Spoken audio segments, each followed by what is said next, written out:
Shalom anak-anak, saya percaya semua anak-anak sehat, semangat.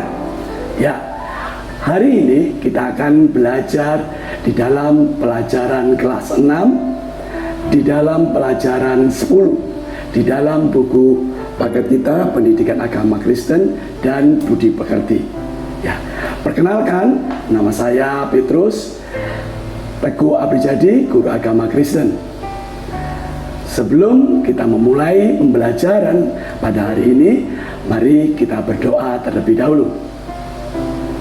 Tuhan Yesus yang baik, kami mengucap syukur kepadamu. Kami akan memulai pembelajaran kelas 6 di dalam pelajaran 10. Tuhan pimpin kami, Tuhan berikan hikmat akal budi buat setiap anak-anak kami. Terpujilah namamu. Haleluya. Amin. Ya, mari kita melihat di dalam indikator pembelajaran kita. Yang pertama, 1. Menjelaskan arti melayani. Yang kedua, menjelaskan alasan orang Kristen harus melayani. Yang ketiga, mendaftarkan kegiatan yang dapat dilakukan sebagai wujud melayani Tuhan. Yang keempat, menyatakan tekad sebagai pelayan Tuhan melalui karya kreatif dalam bentuk puisi atau karangan. Oke, yang kelima, menyatakan tekad untuk saling melayani melalui sebuah lagu dan menulis pesan lagu tersebut. Oke, pelajaran 10 ini dengan tema saling melayani. Kalian sudah bawa Alkitab? Saya percaya kalian bawa Alkitab kalian. Kita baca Alkitab kita di dalam 2 Timotius 4 ayat 1 sampai 8 dan Roma 12 ayat yang ke-11. Oke, menghantar. Oke, mari kita melihat jawaban pertanyaan berikut ini. Jawablah pertanyaan berikut ini. Yang pertama, apa yang dimaksud dengan melayani? Ayo, sudah tahu? Sudah mengerti? Ya, di dalam Kamus Bahasa Indonesia, melayani adalah menyiapkan hal-hal yang diperlukan seseorang. Oke, kalian sudah menjawab? Ya, oke. Yang kedua, siapa saja yang boleh melayani? Oke, sudah? Oke. Ya, Pak Petrus jawab, semua orang bisa melayani. Ya, yang ketiga, apa alasan orang melayani? Sudah? Ya, kalian sudah. Ya. Jawabannya adalah karena Tuhan sudah melayani hidup kita. Mendalami cerita, simaklah cerita berikut ini dengan seksama. Judulnya, Berkorban Seperti Lilin. Suatu malam ketika Anto sedang membereskan buku-buku di kamarnya, tiba-tiba lampu mati di rumahnya padam. Anto meminta tolong kakaknya untuk menyalakan lilin dan membawa ke kamarnya yang gelap. Ria, kakak Anto, membawa lilin putih yang kecil ke dalam kamar Anto. Anto senang karena sudah ada cahaya dan tidak gelap lagi. Terang yang diberikan lilin kecil itu telah menolong Anto untuk dapat melihat di mana letak pintu dan di mana letak meja di kamarnya, sehingga ia tidak tersandung. Waktu terus berlalu dan lampu belum juga menyala. Kalian pernah pasti mengalami itu ya, kalau lampu mati ya. Di dalam kamar, Anto mengamati lilin kecil yang dibawa kakak Ria. Sumbu lilin itu terbakar, batangnya meleleh. Perlahan-lahan tubuh lilin kecil itu meleleh, terus meleleh sampai akhirnya habis. Listrik masih padam, namun lilin di kamar Anto sudah mati. Lilin itu telah habis, dan Kak Ria kembali membawakan lilin yang baru ke kamar Anto. Kalian perhatikan cahaya lilin itu. Lilin yang baru itu terus meleleh dan tubuhnya semakin kecil. Untuk memberi terang, lilin itu harus berkorban. Ia meleleh menjadi pendek, terus meleleh sampai Anto sendiri yang mematikannya. Sebelum Anto mematikannya, lilin itu akan terus menyala dan meleleh sampai habis. Lilin itu telah berkorban, memberikan dirinya untuk menerangi Anto. Tiba-tiba lampu di rumah Anto menyala. Anto bergembira karena kamarnya sudah terang benderang. Dalam kegembiraannya, ia ingat bahwa terang yang telah diberikan oleh nyala lilin yang kecil, terangnya yang secukupnya telah menolongnya dalam kegelapan. Dalam hati Anto berkata, semoga saya pun dapat menjadi seperti lilin kecil yang mau berkorban, memberi cahaya untuk melayani Tuhan. Orang-orang yang membutuhkan. Memahami arti melayani. Oke, satu, bagaimana cara sebuah lilin dapat memberikan cahaya? Oke, kalian jawab? Ya, kalian sudah menjawabnya. Oke, harus mengalami proses dibakar. Oke, yang kedua, apa yang direnungkan Anto pada akhir cerita di atas? Ya, mau berkorban, memberikan cahaya untuk melayani. Yang ketiga, hal apa yang dapat kamu pelajari dari cerita di atas dalam hubungannya dengan melayani Tuhan? Dapat menjadi terang, dapat menjadi pertolongan bagi banyak orang. Pendalaman materi arti melayani. Seorang pelayan toko buku bertugas untuk melayani pengunjung yang sedang mencari buku yang dibutuhkan.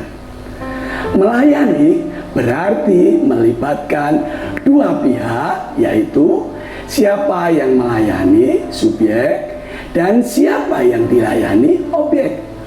Untuk contoh pelayan toko buku di atas, maka subjek dalam melayani adalah si pelayan toko buku, dan objek yang dilayani adalah pengunjung yang sedang mencari buku.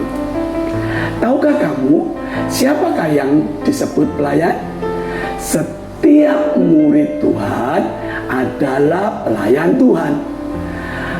Rasul Paulus pernah menasihati jemaat di Roma dengan berkata, janganlah hendaknya kerajiananmu kendor, biarlah rohmu menyala-nyala, dan layanilah Tuhan.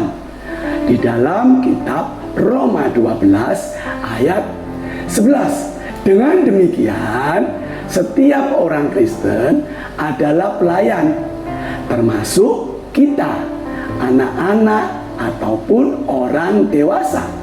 Semua murid Tuhan adalah pelayan Kristus. Tahukah kamu apa yang menjadi tugas seorang pelayan Tuhan di dunia? Rasul Paulus menuliskan surat kepada Timotius, mengatakan bahwa tugas seorang hamba Tuhan adalah melayani dengan cara memberitakan firman Tuhan dan melakukan pekerjaan pelayanan Tuhan dengan setia. Hal ini dicatat dalam 2 Timotius 4 ayat 1 sampai 8. Melayani dengan cara memberitakan firman Tuhan bukan berarti kita harus berkhotbah seperti seorang pendeta, namun melalui tindakan dan perkataan yang penuh kasih terhadap orang lain. Selalu mau mengatakan hal yang benar dan tidak mau melibat dalam perilaku yang jahat dan dibenci oleh Tuhan. Selalu mau berkata jujur dan tidak berlaku curang di rumah, sekolah, gereja, atau di tempat kita bermain. Kita dapat juga memberitakan firman Allah dengan cara menghibur mereka yang bersedih, mendoakan teman yang sedang dalam masalah. Semua itu adalah contoh bahwa kita telah menjadi pelayan Tuhan yang setia memberitakan firman Tuhan. Jadi, apabila kamu melayani, berarti kamu harus mau memberitakan firman Tuhan dan melakukan firman Tuhan dengan setia. Tentunya bukan berarti kita harus menjadi seorang pengkhotbah atau seorang pendeta di gereja. Akan tetapi kita dapat melayani melalui tindakan baik yang kita lakukan sebagai bukti pelayanan kita bagi orang lain. Sama seperti ilustrasi lilin yang selalu mau memberikan dirinya untuk orang lain. Alasan melayani. Mengapa kita harus melayani? Ya, kita harus melayani karena Yesus telah memberi teladan bagi kita dalam hal melayani, yaitu dengan memberi dirinya untuk menghapus dosa-dosa kita. Pelayanan yang kita lakukan merupakan bentuk ucapan syukur atau tanda terima kasih kita atas keselamatan yang sudah kita terima dari Tuhan. Melalui pengorbanan Yesus di kayu salib, itulah tanda alasan mengapa kita melayani. Setiap pelayanan yang melayani tuannya akan menerima upah, seperti yang ditulis dalam 2 Timotius pasal yang keempat. Kita pun demikian, upah yang diberikan tak lain adalah mahkota kebenaran dari Tuhan bagi setiap pelayannya. Akan tetapi harus kita ingat bahwa tujuan kita melayani bukan mendapatkan upah atau hadiah, namun karena kita sudah mendapatkan keselamatan. Kita memang dipanggil untuk menjadi pelayan Tuhan. Alasannya bukan untuk mendapatkan sesuatu, tapi karena setiap orang percaya dan sadar bahwa ia telah menerima pelayanan lebih dahulu dari Tuhan melalui pengorbanannya di kayu salib. Mari kita menghayati makna dan saling melayani. Oke, kalian bisa mengerjakan tugas berikut ini. Saya akan bacakan di nomor yang 1. Melayani dilakukan melalui kegiatan sehari-hari yang dapat menyenangkan hati Tuhan. Tuliskan mana dari kata-kata berikut yang menjawab bentuk melayani. Kemudian buatlah kalimat singkat yang menunjukkan sebuah pelayanan dengan menggunakan kata-kata yang kamu pilih. Oke, kalian bisa melihat di situ ada kata mendoakan, berbagi, memuji, memukul. Jangan sampai kalian menulis mencuri. Aduh, jangan ya. Ya, Pak Petrus berikan contoh. Pada suatu hari Pak Petrus mendoakan teman Pak Pak Petrus yang sakit, supaya temannya bisa sembuh. Ya, kalian bisa menggunakan kata-kata kalian dengan memilih kata-kata yang di situ. Mengerti? Ya, kalian boleh pilih dan kalian boleh kerjakan. Yang kedua, mengapa orang Kristen harus saling melayani? Ayo, siapa ayo? Ya, karena Tuhan Yesus telah memberikan teladan bagi saya dan anak-anak. Yang ketiga, daftarkan sebanyak mungkin bentuk kegiatan yang dapat kamu lakukan untuk melayani Tuhan dan sesama. Kalian bisa mengambil dari kata-kata tadi ya, yang di atas ya, berbagi di situ ya, menyemangati gitu ya. Yang keempat, buatlah sebuah puisi atau karangan dengan tema pelayanan Tuhan. Ya, sudah mengerti? Ya, judulnya pelayanan Tuhan. Pak Petrus berikan contoh. Saya pelayan Tuhan. Saya melayani orang-orang fakir miskin. Ya, itu contoh melayani bagi orang miskin. Kalian bisa meneruskan dari kata-kata kalian sendiri. Kalian kerjakan dan kalian tulis di buku kalian. Selamat mengerjakan buat kalian. Oke, mari sebelum kita mengakhiri pembelajaran ini, mari kita menyanyikan pujian ini. Yesus menginginkan daku di dalam Kidung KC 233. Ya.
Kalian terus bersinar.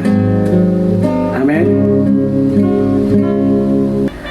Sebelum kita menyelesaikan pembelajaran di kelas 6 ini, Pak Petrus akan bacakan rangkuman. Setiap orang Kristen harus melayani Tuhan. Melayani Tuhan dapat dilakukan dengan memberitakan firman Tuhan melalui kata-kata dan tindakan atau perbuatan yang benar. Kita harus melayani Tuhan bukan untuk mendapatkan hadiah. Kita melayani Tuhan untuk menyatakan rasa syukur atau terima kasih karena keselamatan yang telah diberikan bagi kita. Kita melayani Tuhan karena Ia sudah lebih dahulu melayani kita dengan mengorbankan Yesus di kayu salib demi menebus dosa-dosa kita. Kita patut mengikuti teladan yang diberikan Yesus dengan hidup saling melayani. Ya, mari kita berdoa di dalam materi yang kita sudah selesaikan. Tutup mata kalian, kita satukan hati. Ya Allah, kami bersyukur untuk teladan yang sudah Engkau berikan. Tolong kami dengan Roh Kudus-Mu agar kami mampu mengikuti teladan-Mu dengan hidup saling melayani. Dalam nama Tuhan Yesus kami berdoa. Amin. Puji nama Tuhan, kita sudah mengakhiri pembelajaran ini. Kita akan bertemu di dalam pembelajaran berikutnya. Tuhan Yesus memberkati.